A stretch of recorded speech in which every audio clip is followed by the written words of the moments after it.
Continuing the exploration of deities from Celtic and Irish mythology, today we'll be taking a look at Brigid, a goddess that is commonly associated with fertility, poetry, healing, Smithcraft, and the season of spring.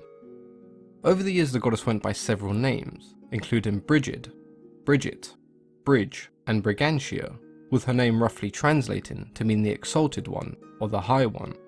She does make an appearance in Irish mythology as a member of the Tuatha De Danann, the daughter of the Dagda and the wife of Bress, a half-Fomorian who once assumed the role of king. Much like the Morrigan, she was also seen as a triple goddess, being described as the goddess of poetry, with two sisters sharing the same name, Brigid the Healer and Brigid the Smith. She was also thought to be closely associated with Saint Brigid, who not only shares many of her attributes, but her feast will take place on the 1st of February, the same date as the pagan festival of Imbolc that would mark the start of spring.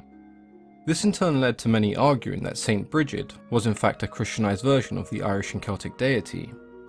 Now it became quite common for Irish and Celtic deities to be demonized and to be somewhat erased from existence when Ireland and large portions of Europe became Christianized, but this transition from goddess to saint allowed Brigid to survive, at a time when any spiritual belief or the worship of any other gods outside of Christianity was no longer being tolerated by European countries.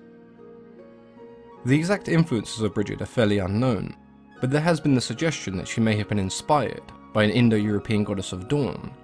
This theory is somewhat further supported by the goddess's ancient Gaelic name, Brigid, meaning fiery power, indicating to us that she may have also been a goddess of the sun. She was often depicted with rays of light and fire emitting from her hair and her head, showing us that she was the embodiment of the element of fire. Brigid, being a triple goddess, may have contributed to the amount of things that she was considered to be patron of. Through her ties with fire and the sun, she was considered to be the goddess of Smithcraft, the healing arts, fertility, poetry, music, prophecy, and agriculture.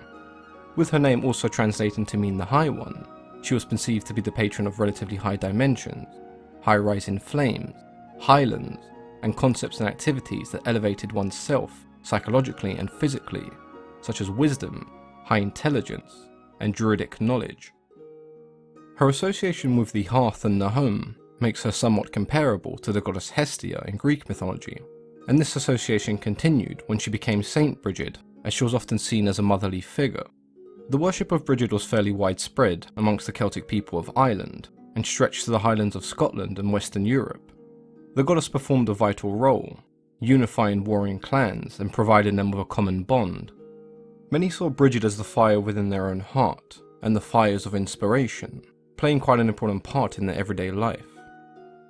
Completely erasing the goddess from existence was seen to be a poor decision by the Catholic Church, and so they created a version of Brigid that they could integrate into the Catholic religion, and thus the story of Saint Brigid of Kildare was started, a young woman born into a pagan family around 450 AD. Through the help of Saint Patrick, she was converted to Christianity, and she was best known for her generosity, compassion, and charitable nature, giving everything she owned away to the poor. Exploring the story of Brigid is something that I rather enjoyed. She doesn't have an epic history full of battle and adventure, but she's still a very interesting figure. It's fairly surprising to see the amount of areas that she was considered the patron of, areas such as craftsmanship and blacksmithing, that commonly would not be associated with a female figure. The worship of most Celtic and Irish deities became branded as pagan practice, but the role that Brigid performed was considered so vital that the Catholic Church had no other choice but to integrate her into their religion as a saint. I'd love to hear what you guys think of Brigid. Were you familiar with the transition made from goddess to saint? Do those of you following Wicca have a different outlook on the goddess? Or were some of you just not aware that she existed? Let me know in the comments below. As always, I've been your host, Mythology and Fiction Explained.